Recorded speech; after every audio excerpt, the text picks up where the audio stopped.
இந்த 2026ல ஐடி கம்பெனிஸ்ல பயங்கரமான ரிஸ்க் இருக்கு, கோடிங்க்கெல்லாம் ஃபியூச்சரே இல்லைன்னு சொல்லி நிறைய டெக் எக்ஸ்பர்ட் சொல்லி கேட்டிருப்போம். உங்களுக்கும் ஐடி வேலையே இல்லாம போயிடும்ன்ற பயம் இருந்தா இந்த வீடியோவை ஃபுல்லா பார்த்துக்கோங்க.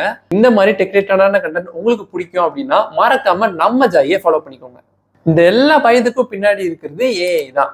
நான் ஏஐனால வேலையே போகாதுன்னு சொல்ல வரல, ஆனா ஏஐ எப்படி ஃபேஸ் பண்ணணும்னு சொல்ல வரேன். இப்போ எக்ஸாம்பிளுக்கு ஓடிடி வந்ததும் சினிமாஸ்லாம் அழிஞ்சிரும்னு சொல்லி ஒரு பயம் இருந்தது. பட் ரியாலிட்டியில ஓடிடி வந்ததும் வெப் சீரிஸ்ன்னு சொல்லி ஒரு புது கேட்டகரி ஓப்பன் ஆச்சு.